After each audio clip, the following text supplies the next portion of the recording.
Y como estaba anunciado por Patsy Bendayán, nos encontramos con el doctor Jorge Chávez Álvarez, expresidente del Banco Central de Reserva y director de una empresa consultora de prestigio nacional e internacional como Maximixi. Buenos días, Jorge. ¿Qué tal, Osvaldo? Muy buenos días. La semana terminó con un anuncio, el anuncio del presidente de la República de 7 medidas específicas para salir de el enlentecimiento de la economía, ¿no? ¿Qué te parece que son suficientes? Así es, bueno, son 7 medidas anunciadas por el presidente. Yo creo que lo primero que tenemos que decir es que es positivo que el presidente salga a los medios y de frente a la opinión pública, ¿no? Y asumiendo un rol de liderazgo en un tema tan importante como es el tema económico.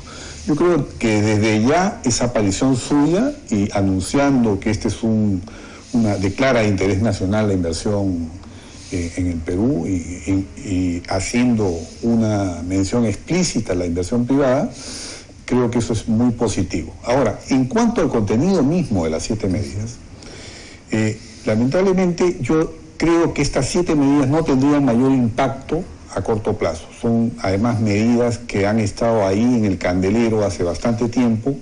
Varias de ellas pueden demorar mucho. No se ha anunciado, por ejemplo, la ley de expropiaciones. ¿Puedes examinar una por una y luego dar tu opinión global? La ley de expropiaciones que lo que pretende es, a través de una separación del acto de expropiación del acto del pago de justiprecio a quien se le expropia, ¿no? Se pretende facilitar el proceso de expropiación y de esa manera no tener las dilaciones que ha habido, por ejemplo, en el caso del Aeropuerto Internacional Jorge Chávez, ¿no? Y otros proyectos importantes también podrían ser agilizados, sobre todo en puertos, aeropuertos y carreteras, ¿no? Sería un impacto que se podría dar ahí.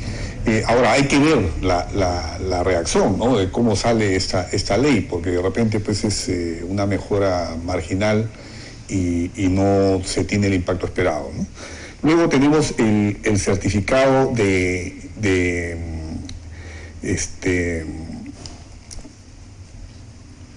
certificado de inexistencia que el Ministerio de Cultura tiene que darle a los proyectos de inversión, ¿no? Que hasta aquí no ha tenido un plazo perentorio y que ahora con esta norma que anuncia el presidente tendría un plazo perentorio, de tal manera que eso también tendería a agilizar las inversiones. Ojalá que de todas las medidas, quizás esta sea la que puede tener un mayor impacto. Sí, porque el Ministerio de Cultura, por ejemplo, en el caso de la prolongación Javier Prado, se ha convertido en un problema. Hasta un año paralizó el proyecto en el último tiempo, pero más de una década paralizado también, ¿no? Así es. Este certificado pues ha sido todo un drama para muchos proyectos, sobre todo en el Cusco, por ejemplo, donde hay inversiones hoteleras que han estado por años atrasadas porque se demoraba mucho el Instituto Nacional de Cultura y ahora el Ministerio de Cultura en emitir este certificado de la no existencia de restos. Eso podría ayudar a transformar también los centros históricos como el de Lima. No me refiero a acabar con ellos, sino más bien a recuperarlos, ¿no? Sí. Luego, en tercer lugar, está el anuncio de la Ley de Reforma del Mercado de Capitales, que es una ley que se viene trabajando el gobierno anterior y que hasta el momento no ha salido. Esperemos que en todo caso si se ha anunciado, sea que se va a presentar esta ley muy... ¿Podrías tú decir en qué consiste específicamente esta ley de reforma? O sea, ¿qué cosa es lo que pretende? Esta ley lo que pretende es incentivar la presencia de la pequeña y la mediana empresa en la bolsa de valores. En la bolsa de valores, ¿no? Perfecto. Haciendo que puedan, digamos, emitir deuda y de esa manera financiar sus proyectos con esta presencia a través de un financiamiento. ¿Y cuál es la traba en ese caso?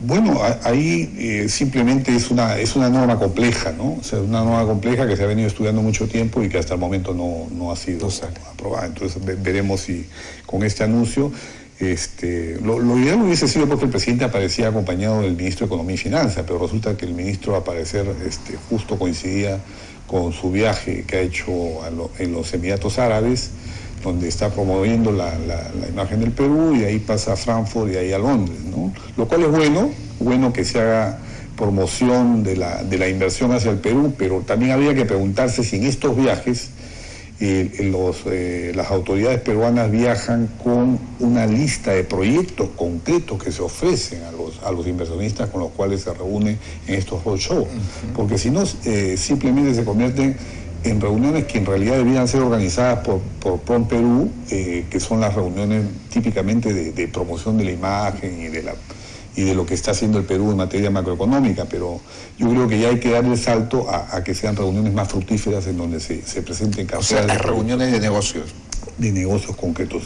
Me imagino que puede haber habido algo de eso, el ministro nos dirá a su regreso en qué han consistido estas reuniones y a qué nivel de resultados concretos se está llegando, ¿no? Luego tenemos una ley de reposición de capital que aumentaría el valor de la deuda emitida por las pymes. Luego ¿Aumentaría? El valor de la deuda emitida por las pymes, ¿no? ¿Ah, sí? Sí. Facilitaría ¿Un endeudamiento mayor? Un endeudamiento mayor por parte de las pymes.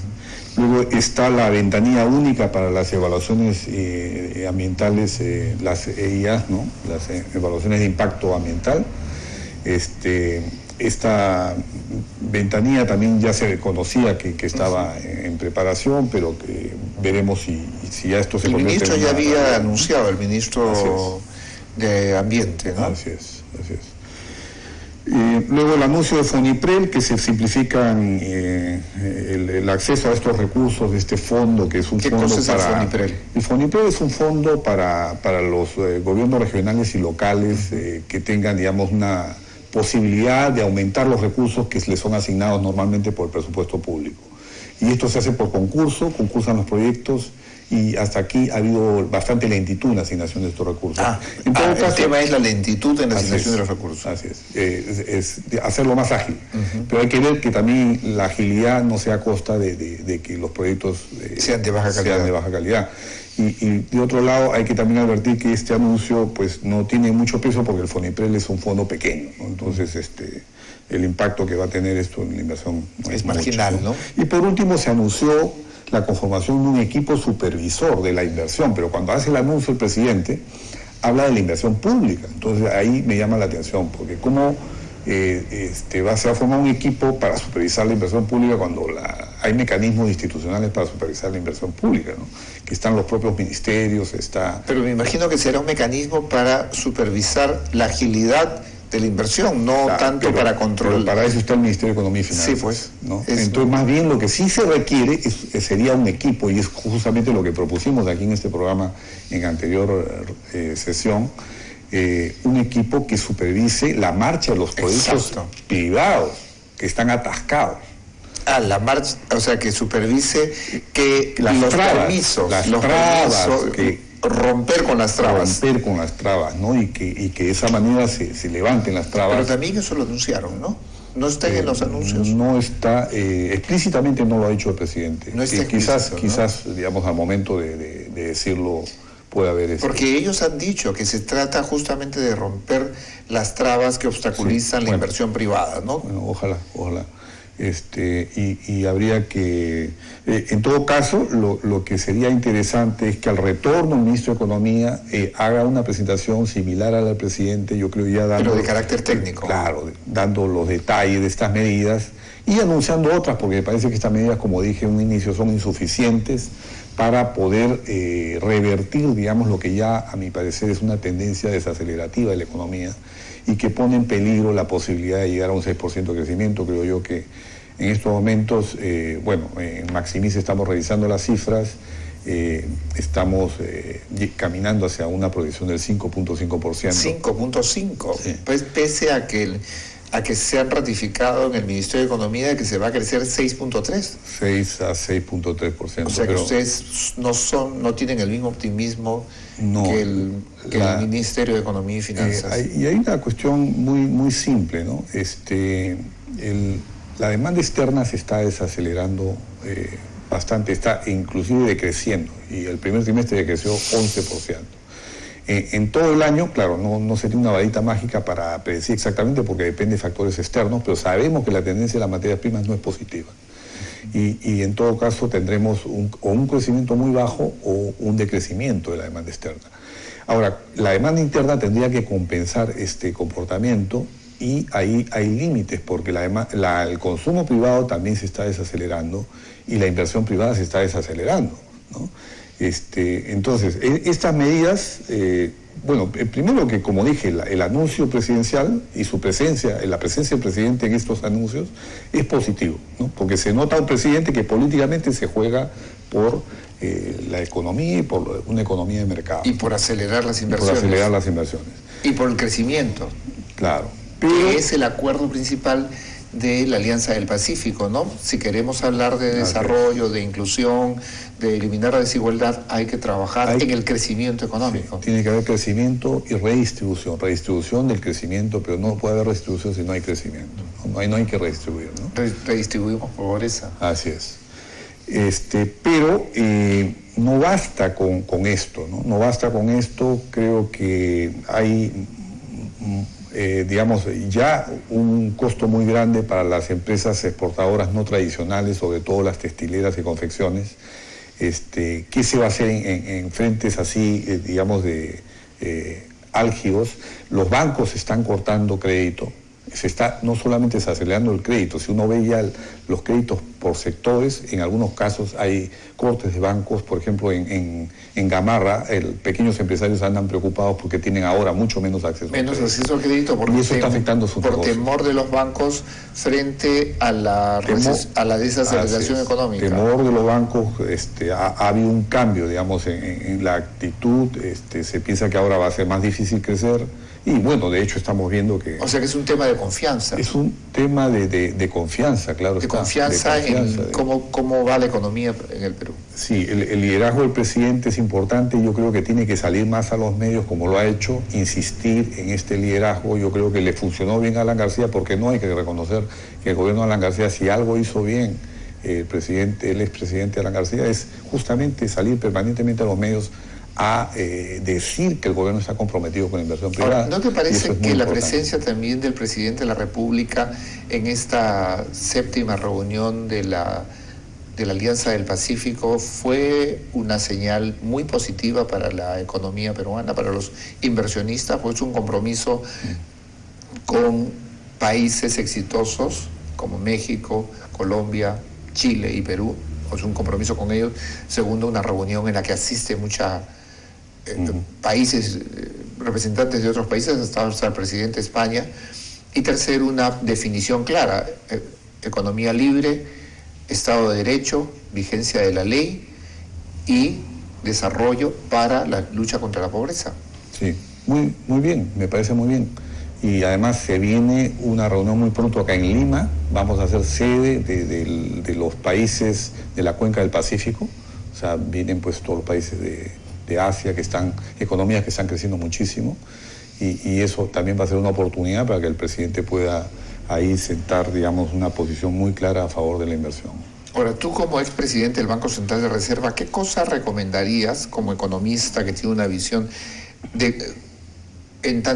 qué medidas inmediatas podrían acelerar esto? O sea, has dicho, la presencia del presidente, el anuncio ya es una muestra de confianza, es una medida positiva, pero has señalado que estas 7 medidas tienen un efecto en el mediano plazo y lo que necesitamos son medidas en el corto plazo. Sí, bueno, yo creo que se puede avanzar muchísimo en ampliar la base tributaria con digamos, generando mayores ingresos, haciendo que los informales o los que no pagan impuestos, paguen impuestos. Eso es bien fácil de hacer. Pero eso, el generar mayores ingresos al Estado, ¿en qué ayuda en la reactivación? Ayuda porque tienes más recursos para gastar. Pero si el Estado no es ágil, tienes los recursos, pero ahora tiene recursos, pero no los invierte. Lógicamente, pero esa es una medida, nada más. O sea, tendrías que acompañarla con justamente agilización de la inversión pública, ¿no? Que justamente en eso se están haciendo varios anuncios dentro de este paquete que anunció el presidente. Otra cosa, poner en plena vigencia la ley de promoción del comercio exterior de servicios. Esta ley, que fue una norma que se aprobó a fines del 2010 y fue todo un tema importantísimo para el país, al poco tiempo, a los pocos meses, el Ministerio de Economía promovió algunos decretos legislativos a través de poderes que fueron dados al Ejecutivo por parte del Congreso, que prácticamente anularon gran parte del contenido de esta norma. Y de esa manera, hoy en día, las empresas exportadoras peruanas están en desventaja frente a las chilenas, frente a las colombianas, frente a las costarricenses, que son líderes exportando servicios, y el Perú está a la saga porque somos uno de los pocos países en el mundo cuyas empresas de servicios que exportan tienen que pagar IGB. Ah, ¿te refieres al pago de IGB? Pero si no, están sujetas a doble tributación por impuesto a la renta, ¿no? Porque también estamos muy atrasados en la firma de convenios de doble tributación o de doble imposición con otros países. Uno, por ejemplo, que está hace mucho tiempo negociándose y que no acaba, es con España, ¿no? Y el Perú tiene mucho que exportarle servicios a España, lo mismo que América Latina, y sin embargo nos quedan con bastantes países firmar estos convenios. Porque eso tendría un efecto de liberación de capitales que les permitiría a las empresas capitalizar para invertir y mejorar su competitividad, ¿no? Así es, así es. Es que yo creo que tenemos que ser conscientes que cuando hablamos de la economía del país, estamos hablando de una economía que un 70% o más son servicios. Y solamente cuando hablamos del PBI, de la manufactura, de la agricultura, de la minería, es apenas un 30% o menos. Y nadie se preocupa, no hay un ministerio de los servicios, no existe. O sea, nadie se preocupa por los servicios. Sin embargo, esa es la manera como la India, por ejemplo, está sentando cátedra en el mundo. Están exportando servicios sofisticadísimos, de alto contenido de capital humano, ¿no? Software sofisticado, soluciones de investigación, de laboratorios. Pero eso implicaría una inversión rápida en capital humano para ponernos a tono con la revolución científica y tecnológica, sobre todo con la innovación tecnológica. Bueno, desde luego que tenemos que mejorar nuestras universidades, que estamos a la cola, ¿no?, en América Latina, pero, sin embargo, los talentos que ya tiene el Perú, son suficientes, son una base, ya, ¿no? Claro, para teniendo una buena ley, dar un salto y exportar mucho más de lo que estamos exportando. Ahora, quiero decir otra cosa, hay mucha evasión en la exportación de servicios. Hemos hecho en Maximis una investigación que nos permite identificar que muchos creativos, por ejemplo en software se ve mucho, que son hasta chiquillos, que tienen 20 y tantos años y que están firmando contratos de millones, de 100.000, 200.000 dólares, 300.000 dólares, y eso no hay factura, no hay nada. Porque como las normas vigentes son tan mal puestas, porque se tiene que pagar doble impuesto a la renta, se tiene que pagar IGB cuando en bienes tú exportas y no pagas IGB, no estás sujeto a IGB, porque en el mundo entero el principio es que no se exportan los impuestos. Claro. Por lo tanto, no deberías tú estar... O sea que una medida inmediata debe ser una modificación legislativa para los servicios, para... por un lado grabarlos, pero por otro lado para formalizarlos. En este momento solamente hay una lista, digamos, de ramas de actividades de servicios privilegiadas que no pagan IGB, pero hay otras muy importantes que podrían ser potencialmente muy fuertes exportando y que se podría dar un impacto en formalización también si es que se firman convenios de doble tributación y al mismo tiempo se da el curso completo a la ley de promoción del comercio exterior de servicios y yo creo que los resultados serían inmediatos, ¿no? Ahora, el doctor César Álvarez, que estuvo de Centrum, que estuvo la semana pasada, nos decía que el primer trimestre terminó mal, con un promedio de 4%, y que estamos por terminar el segundo trimestre.